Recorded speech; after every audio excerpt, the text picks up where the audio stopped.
ఏది అయినా ట్రై చెయ్యి ఆచి చికెన్ మసాలా. ఆచి చికెన్ మసాలా.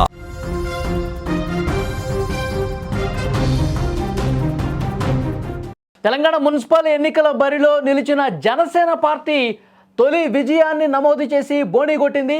నల్గొండ జిల్లా నేరేడుచర్ల మున్సిపాలిటీ 14వ వార్డు నుంచి పోటీ చేసిన జనసేన అభ్యర్థి అర్రూరి విజయలక్ష్మి ప్రత్యర్థి మీద ఘన విజయం సాధించింది.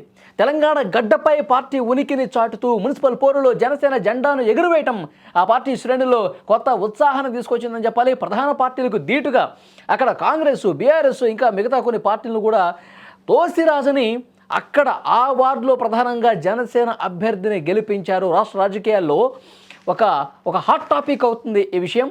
సో ఎందుకంటే మధ్యలో కూడా తెలుగుదేశం పార్టీ అభ్యర్థిని అక్కడ గెలిపించినటువంటి పరిస్థితుంది, ఇక్కడ జనసేన పార్టీ అభ్యర్థి గెలుపొందినటువంటి పరిస్థితుంది. సో మున్సిపల్ ఎన్నికల్లో ఒక కొత్త సమీకరణాలు కనిపిస్తున్నాయి, ఒక కొత్త మెరుపులు కనిపిస్తూ ఉన్నాయి. సో భవిష్యత్తులో ఆ పార్టీలు ఇక్కడ పోటీ చేయడానికి బలం పెంచుకోవటానికి ఉన్నటువంటి ఒక స్కోప్, ఒక సంకేతం అనేది కనిపిస్తూ ఉంది. సో ఇదే విషయానికి సంబంధించి మరింత ఇన్ఫర్మేషన్ తెలుసుకునే ప్రయత్నం చేద్దాం. మా ప్రతినిధి సాయి లైవ్లో సిద్ధంగున్నారు. సాయి, సో మెరుపులు అయితే కనిపిస్తూ ఉన్నాయి మనకి. జనసేన పార్టీ అభ్యర్థి కూడా ఇక్కడ గెలిచినటువంటి సిచ్యువేషన్ ఉంది. ఈ గెలుపుని, ఈ విజయాన్ని ఆ పార్టీ శ్రేణులు ఎట్లా చూస్తూ ఉన్నాయి? వాళ్ళు ముఖ్యంగా నేరేడుచర్ల మున్సిపాలిటీ గురించి చెప్పుకుంటే వాళ్ళు చాలా పోలింగ్ కూడా ఎక్కువ జరిగింది. 79.24% ఇక్కడ నేరేడుచర్లలో పోలింగ్ పర్సంటేజ్ అనేది నమోదవ్వడం జరిగింది. ఓటర్లు చాలా చైతన్యవంతంగా ఇక్కడ ఓట్లు వేశారు. కొన్ని వార్డుల్లో అయితే 9వ వార్డు కానీ మిగతా వార్డుల్లో 80+ కూడా పోలింగ్ నమోదైంది వాళ్ళు. అందుకే ఈ భారీ పోలింగ్ అనేది ఏ పార్టీకి ఎవరికి అధికారం కట్టబెడుతుంది అనేది ఊహించలేని పరిస్థితి ఏర్పడింది.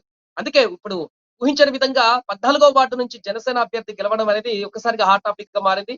ఎందుకంటే ఇక్కడ రాష్ట్ర రాజకీయాలు ఏ రకంగా ఉన్నా కూడా నేరేడుచర్ల వరకు వచ్చేసరికి ఏమైందంటే అక్కడ ఆ స్థానిక పరిస్థితులకు అనుగుణంగా కూటములు కట్టడం జరిగింది. కాంగ్రెస్ సిపిఐతో కలిసి అక్కడ వార్డులలో బరిలోకి దిగితే సిపిఎం అదేవిధంగా జనసేన కలిసి అక్కడ మాకు ఉన్నటువంటి స్నేహపూర్వకమైనటువంటి సంబంధాలు, లేకుంటే అక్కడ లోకల్ గా ఉన్నటువంటి వ్యక్తుల యొక్క ప్రాబల్యమో లేకుంటే వారి యొక్క పరిచయాలు తెలియదు, కానీ ఈ ముగ్గురు కలిసి అక్కడ మొత్తం 13,000 ఓటర్లు మాత్రమే ఉన్నారు. 13,000కు పైగా ఓటర్లు ఉన్నారు ఈ మున్సిపాలిటీ మొత్తంలో. పెద్ద మున్సిపాలిటీ ఏం కాదు, చిన్న మున్సిపాలిటీ. కానీ అక్కడ ఈ సమీకరణ అనేటివి జనసేన పార్టీ గెలవడంలో క్రియాశీలకంగా పోషించాయని చెప్పొచ్చు. బీఆర్ఎస్, సిపిఎం అదేవిధంగా జనసేన కలిసి దిగారు కాబట్టి ఆ ఒక్క స్థానము రావడానికి క్రియాశీలక పాత్ర పోషించని చెప్పొచ్చు.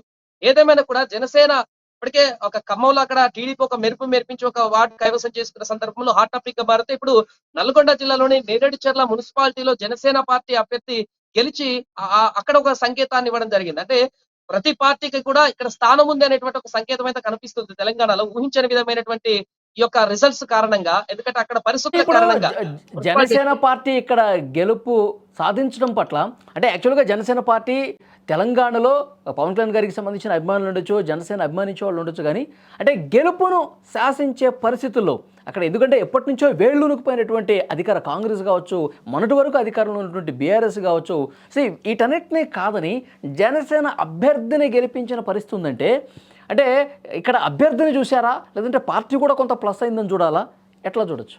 అంటే ఖచ్చితంగా వాళ్ళు ఇక్కడ ఏమైందంటే మున్సిపాలిటీ దగ్గరకు వచ్చేసరికి ఏమైందంటే అభ్యర్థులను చూస్తారు చాలా తక్కువ మంది ఉంటారు. ప్రజలందరూ కూడా వారిని ఐడెంటిఫై చేయడానికి, అభ్యర్థులు కూడా ప్రజలందరినీ కూడా వారి యొక్క ప్రచారంలో భాగంగానే లేకుంటే మ్యానిపులేట్ చేయడానికో లేకుంటే వారిని ఒప్పించడానికి ఒక స్కోప్ ఉంటుంది. వేలలో ఓటర్లు ఉన్నప్పుడు అంతమందిని అభ్యర్థి నేరుగా వెళ్లి వారందరితో కలివిడిగా వాళ్ళందరినీ తన వైపు తిప్పుకునేటువంటి పరిస్థితి ఉన్నది. చిన్న మున్సిపాలిటీ వచ్చేసరికి ఎగ్జాంపుల్ గా మన గ్రామ పంచాయతీ ఎలక్షన్స్ చూస్తుంటాం. అక్కడ ఏమైతుంటే అభ్యర్థి అక్కడ స్థానిక పరిస్థితులను బట్టి ఓట్లు వేస్తుంటారు. ఇక్కడ చిన్న మున్సిపాలిటీలతో కూడా ఇదే పరిస్థితి కనిపిస్తుంది. పార్టీలతో పాటుగా అభ్యర్థుల యొక్క ప్రాబల్యం అనేది కూడా మనకు క్రియాశీలకంగా కనిపిస్తుంది. ఎందుకంటే చాలా తక్కువ మంది ఓటర్లు ఉన్నారు కాబట్టి ఆ తక్కువ మందిని ఏ అభ్యర్థి అయితే బెస్ట్ అనేటువంటి ఒక ఆప్షన్ ఇచ్చి ఇస్తున్నటువంటి అవకాశం ఉంటుంది. ఈ నేపథ్యంలోనే ఇక్కడ మనం చెప్పుకున్న జనసేన గెలవడంలో పార్టీ ఒకటి, అదేవిధంగా అభ్యర్థుకున్నటువంటి బలాబలం ఒకటి, అదేవిధంగా సిపిఎం ముఖ్యంగా టిఆర్ఎస్ కూడా అక్కడ స్థానికంగా ఎంతో కొంత కారణం వాళ్ళు కూడా సపోర్ట్ చేయడం కారణంగా ఈ గెలుపు అని చెప్పుకోవచ్చు. ఎందుకంటే ప్రచారంలో చాలా హెవీగా యాక్టివ్ గా కనిపించలేదు జనసేన. ఎందుకంటే పవన్ కళ్యాణ్ గారు కూడా ప్రచారంలోకి రాలేదు. వచ్చి పార్టీ యాక్టివ్ గా ప్రచారానికి వచ్చి ముందుకు తీసుకువెళ్తే ఇంకా ఎక్కువ స్థానాలు వచ్చేయేమో, కానీ ఏం ప్రచారాన్ని కూడా చేయక ముందుకే స్టార్ క్యాంపెయినర్ ఆ పార్టీ అధ్యక్షుడు ప్రచారైనా కూడా ఒక స్థానం అయితే అక్కడ రావడం అనేది అయితే వారందరూ కూడా జనసేన అభ్యర్థులందరికీ లేకుండా పార్టీ కార్యకర్తలందరికీ అయితే కొంత జోష్ అయితే వచ్చిందని చెప్పుకోవచ్చు.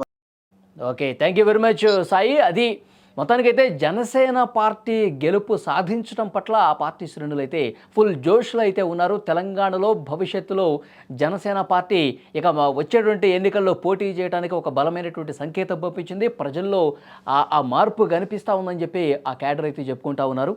జనసేన పార్టీ ఇక భవిష్యత్తులో తెలంగాణలో కూడా ఎంటర్ కావాలి. తెలంగాణలో అన్ని రాజకీయ పార్టీలాగే, ఇక్కడున్న రాజకీయ పార్టీలాగే క్రియాశీలకంగా వ్యవహరించాల్సినటువంటి అవసరం ఉందని గుర్తు చేసే విధంగా ఈ ఎన్నిక అని చెప్పి ఆ పార్టీ నాయకులు చెప్పుకుంటున్నటువంటి పరిస్థితి ఉంది. సో అక్కడ మనం మదిరిలో చూసాం, తెలుగుదేశం పార్టీ జెండా రెపరెపలాడింది.